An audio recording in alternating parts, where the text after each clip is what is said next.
When a woman becomes pregnant, she's suddenly placed under a code by her care provider or just the people around her to meet these certain deadlines, these certain checkpoints, and especially when labor begins, she's put on a timeline. Well, I'm here to help you out. I am providing for you today in today's video with a labor map, which is natural birth progress, a very, very basic overview of what textbook physiological labor can look like, but it's a lot more like guidelines. So let's get into it. So let's start with pre-labor, what I call pre-labor. I don't know if anybody else calls it pre-labor. I call it pre-labor. And this is basically the timeline of 2-ish weeks up until the point of birth. And it can happen a little bit sooner for some moms, especially moms who are pregnant with subsequent births. But it's, approximately 2-ish weeks up to birth. These things are happening, are likely happening anyway.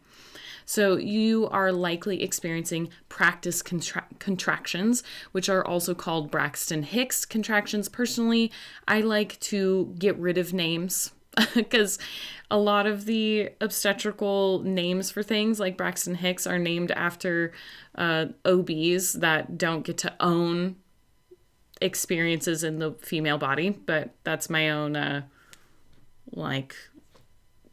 opinion. Take it or leave it, whatever. Anyway, they're called Braxton Hicks. So if you hear that name, this is what we're talking about. We're talking about practice contractions. These are good. These are good, nothing to worry about. There's actually debate over what causes these. Nobody really knows. There's actually a lot that science doesn't know anything about when it comes to obstetrics, or when it comes to not obstetrics, but the female body and the baby that is being birthed.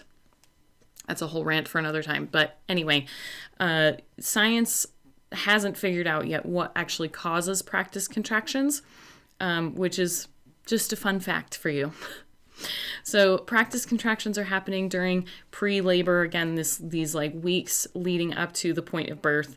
And I want to make sure that you are making sure that you're staying well hydrated, because something that can happen is these practice contractions can become really frequent, and they might even become a little bit more painful. They can cause, discomfort, distress, and things like that. That is usually called, or can, one of the names for that is like an irritable uterus, which is kind of a funny name in my opinion. But it's called an irritable uterus. It's a hyperactive uterus. There's different names. But this can often be caused by dehydration. This is coming from dehydration. It's not the normal practice contractions. So make sure that you're staying really well hydrated, not just drinking a lot of water, but electrolytes, minerals, hydration, right? Make sure you're staying well hydrated, because a dehydrated uterus is not a good situation, right? Well hydrated mom plus practice contractions, everything's good. This is a good sign. Your body's getting ready for the actual contractions of actual labor and actual birth. So moving on, another thing that can happen in this pre-labor time is nesting energy. So this is thanks to the rise in oxytocin, estrogen, and prolactin. I had to think for a second, check my notes. There's a steep rise in estrogen around the latter days of pregnancy, along with oxytocin. Is the receptor sites in our uterus of oxytocin is increasing, and so oxytocin is causing any type of good feeling and that sort of thing, is causing these practice contractions as well. Prolactin, all three of these hormones are responsible for bonding, caregiving, physical activity. That's usually the oxytocin and estrogen. Physical activity and alertness, and that general sort of vibe of getting things done. This is thanks to all three of those, and it sort of makes this trifecta of, ultimate mother prep, nesting, right? Okay, moving on. The mucus plug during this time could start beginning to release. So this is less common in first pregnancies, but for subsequent pregnancies, sometimes over the last like several days before labor is going to really kick in, the cervix is dilating ever so slightly. This is completely normal. Completely normal. It doesn't mean labor is like, it's starting. It's just like a preliminary, little preemptive thing. And so that because of that very small amount of cervical dilation that's happening as your body's getting ready to go into actual labor, the mucus plug may start to sort of pull away, drop away. And every time you wipe when you go to the bathroom, that might look like a mucus plug, which is kind of like reminiscent of snot. It's kind of gross, but it's life. It's body things, right? So anyway, so that might start pulling, might be coming away, and that's another completely normal, everything's good to go sign. And it's also very exciting because usually that is happening, in the last couple of weeks. So if you're really excited and you're starting to see that kind of sign, then it could mean that you're going to go into labor within the next 2 weeks. And another like little side note with the mucus plug, it does regenerate. So if it's pulling away, if there's a lot that's coming away, and you're not going into labor yet, it does regenerate. So it's just one of those things. Be patient, hang in there. You're so close. You really are so close. So just hang in there. Okay. So again, this pre-labor time is approximately 2-ish weeks, could be longer. But usually within those 2 weeks leading up to the time of birth, this is when you might be experiencing some of these things. So moving on into first stage of labor and early labor, early first stage, because I don't know why there's only 3 stages of labor according to obstetrics and textbooks and all of that, because in my opinion, there are several phases, but we're just going with what they call it for now, and my little variations. So first stage is the like contraction stage, non-pushing contractions stage of labor. So early labor, you might be experiencing contractions that are kind of short, so about 15 to 30 seconds long. They are usually quite a ways apart and like irregular typically. So it could be like anywhere from 15 to 30 minutes apart, or you could have like a small cluster and then they're spreading way out. That's what I mean by irregular. So regular contractions, you're probably still in early labor, even though they're regular, if they're still like 15 to 30 minutes apart. The cervix is dilating in this time. It's probably going to look like small progress, but it is doing its thing. So that's exciting. And that's something that's happening even in the early labor stage. Again, it's not as like significant, and really we don't need to be checking the cervix every 2 seconds anyway, because first of all, we don't want to introduce infection and things like that, or, bad bacteria, blah, blah, blah. We don't want to introduce things into that sphere. We can leave it alone, but just know for your own mind that your uterus is starting the job of, cervical dilation and that sort of thing. Other things that are happening in the early labor is hopefully you're sleeping. Go to sleep. Go to sleep or just go about your day. Do your normal stuff. Try not to pay it too much mind. Just sort of let it be a note in the back of your mind. But otherwise, go to sleep, bake a cake, take care of your other kids if you've got them, go on a not a long walk. You're not trying to wear yourself out too early. Do something nice, do something fun. Go get a coffee or a tea. It's probably better. A happy muffin. I don't know. Wander around for a little bit. Enjoy these last moments of, not having a newborn for a while. It's going to be the new version of you after this birth, right? So maybe let it be a little ritual of self-care and self-love and enjoying some of the things that you might have to put on pause for a little bit of time until baby's a little bit older, or whatever that may look like for you. So the energy of this early labor time is usually excitement, which is obviously really understandable, but do try, like if you're tired or you think you may become tired, or it's like a time where you're normally sleeping, I know it's hard to sort of put the excitement away, but do try to get a nap. Do try to get some sleep, okay? Don't let the excitement keep you awake for a long time. There are so many supplement brands out there these days, it can be difficult to decide on just one. So let me make it a little easier on you by suggesting We Heart Nutrition. We Heart Nutrition offers non-GMO, third-party tested men's and women's multivitamins, pregnancy and postpartum essentials, magnesium, and more.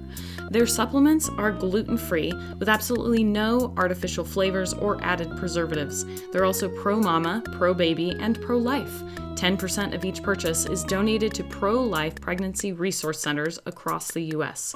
Check them out if you're searching for quality supplements from a brand with shared values. Use the link in my show notes or use code Earthbound to get 20% off your first order at We Heart Nutrition.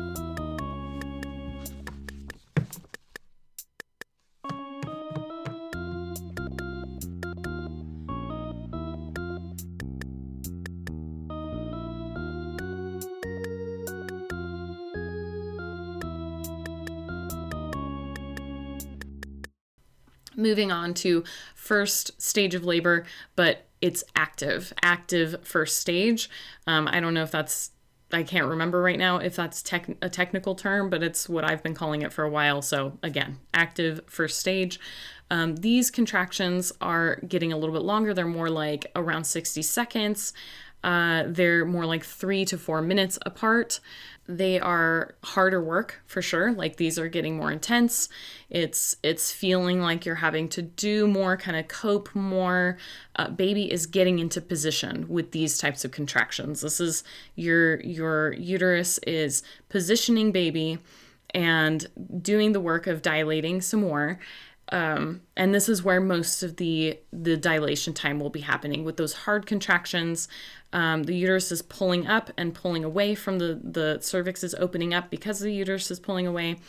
So there will be more mucus plug coming away, probably that sort of thing. And so again, these are the harder work contractions. Intense, people like to call them waves, pressure, that sort of thing. If you need to call them different things for your own mindset, do that. And this is the time to be activating those good coping mechanisms, good breathing, all of that kind of stuff. This is what's happening for the majority of active first stage of labor. Again, 60 seconds, and it doesn't have to be a tight 60, okay? Our bodies are all different. So we're not textbooks, right? So this is just like, again, guidelines, not a code. These are just guidelines for getting an idea, being able to orient yourself around labor and birth. So first stage, transition into second. This is its own thing, in my opinion. So during transition, the contractions are usually stacked on top of each other. They're approximately 60 seconds apart. Sometimes they can be a little bit shorter, but they're like right on top of each other. Baby is in position, is ready to go. And your body is ready for baby to go. Your waters may open at this point. So there may be a gush, there may be a trickle. And the waters may have opened a little bit earlier, could have opened during the first stage. It varies, but usually it's actually more common, like what they show in the movies where they're like out having dinner and something freaks her out and suddenly her water breaks and that's so not realistic. It's very rare. Like I think I have heard one story ever where that was like a real thing for her experience. And it wasn't because she was like startled or stressed out. It was because she was having a really nice dinner and the oxytocin sent her straight into labor. So anyway, sorry, I keep going off into rabbit trails, but transition, we've got stacked contractions.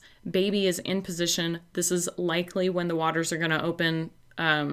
If they haven't yet, they definitely can open during second stage, or they never open until baby's actually born. That's called end call, which is magic. Okay, magic. But anyway, see, I'm just nerding out. I'm trying to keep this brief for you guys. Waters may open, hard work. This is hard work during this kind of transition phase. And she's definitely, like, you are coping. This is a time where you're definitely wanting to use, again, your breathing techniques, your good coping techniques, that kind of stuff. And the energy from you, mom, birthing mother, is that you're probably kind of spacey, you're probably kind of irritable. This is when the catecholamines are kicking in, and I'll get into the hormones of labor in another video. But this is that time where hormones are switching it up to prepare you for the pushing stage. And so there's this kind of like in-between thing happening, and that's transition.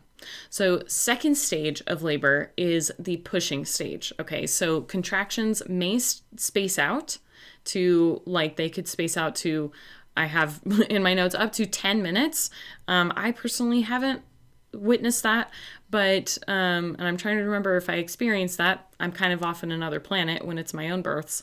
I don't think I've witnessed that myself, but it can happen. So the pushing, the contractions can space way out because your body is working with baby's body to make sure this goes down as designed and as you guys need, depending on your individual needs. Okay, so let it do what it needs to do.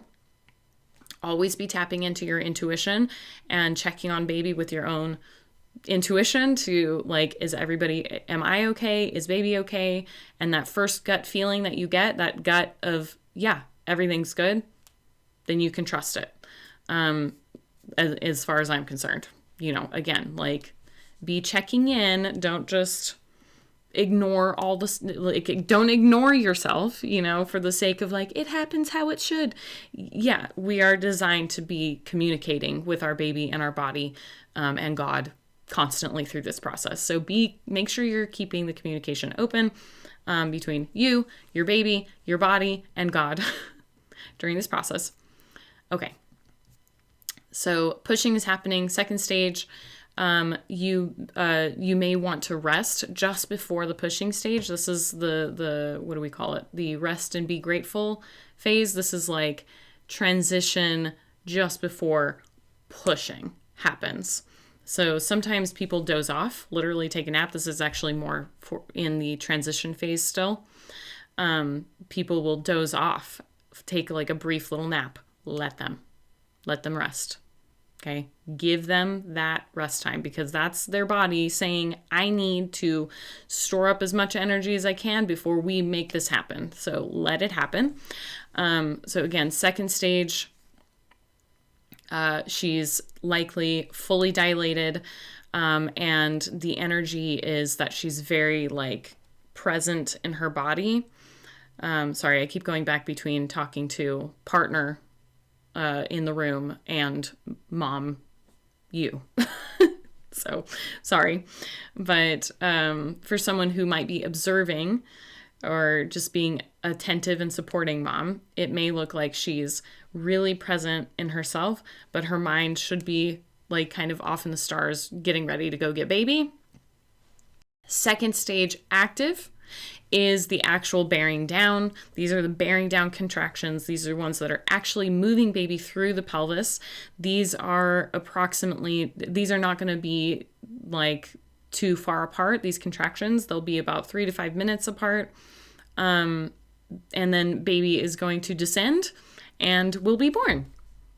Ta-da! So that's the end of second stage of labor. And then we have third stage of labor, which is, really quick. The energy of the pushing stage is usually mom can be kind of anxious. She can be, it's likely a very serious time. She's probably not going to be laughing and joking around. It's not the time for that. She needs to be really focused in, and again, doing those good breathing exercises, or just like doing whatever has been carrying her through labor, with that good coping, like focused kind of way. So now baby's born and we're on to the third stage of labor, which is the placenta birth. So this is like usually a time of like brief resting. Mom's got her baby and her body is just kind of like processing, and there should be strong contractions happening. Once there's that brief resting point, she should start feeling contractions again.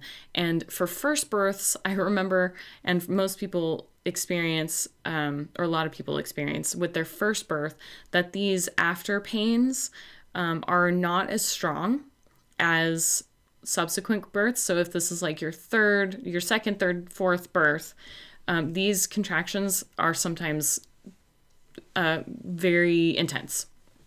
So just be aware of that. There's nothing wrong. I'm telling you this just so that you know it's normal. So there will be strong contractions, and that is good because it's working on pushing the placenta out. Okay. It's working on this stage, this very important stage for your uterus, to where it's shrinking down and pushing the placenta out. So you'll be feeling strong contractions. This is when the placenta should be detaching and you're regathering yourself. If you're the birthing mother, this is a point where you're needing to sort of collect yourself. Baby's collecting themselves. There's a lot going on in both of your bodies. And so it's a good time to be allowed space so that you can do what you need to do within yourself.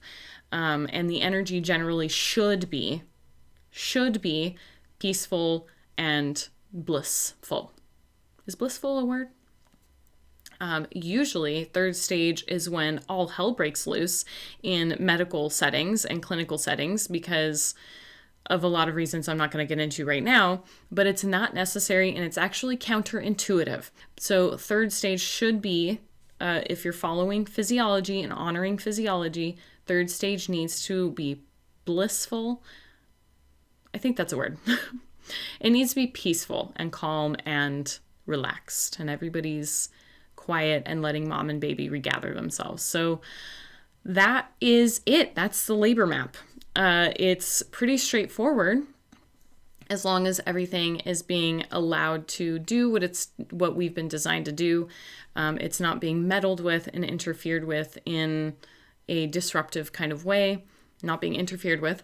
And again, remember, this is not going to be hard and fast. These are not pirate code things. These are, Pirates of the Caribbean guidelines. That's why I keep making that stupid reference. Because it's really important to remember this, that if your body is varying to the left or right of these things that I'm explaining here, don't fret. Take a deep breath and understand that you are unique, and this journey, your birth journey, is unique to you and this baby. Your next birth is not going to be the same, and your previous birth, if you had one, is not going to be the same as this one right here. So just hang on to that. This story is a different story, and so let it be, ride the waves, don't push the river, and let it be what it needs to be. And just use these as a sort of rope in the river that you can sort of keep track of, so you can have an idea of where you might be at in your process. So that's it, guys. I know it was a brief one. I hope you learned a lot as always. Remember to, share your input in the comments and keep things civilized. Remember, we can only do our best with the tools we have at the time. And I really would love to hear your thoughts on this. What insights came up for you? What curiosities, what things have you witnessed for yourself regarding all of this? And I'll see you in the next video. Sharing birth wisdom through experts, stories, and more. My other channel. Did you love that haiku just now? Of course you did, because it's about my other channel called Earthbound Parenting Podcast, where I share birth stories, chat with experts in the birth and parenting fields, and go on the occasional rant about birth history and politics. So go check it out and listen in. If you're preparing for birth intentionally, your best starting point is the private audio-only sequence called the Secret Series. It's designed to help you understand what actually matters with clear direction in each episode. It's free and only available to subscribers at earthboundparenting.org.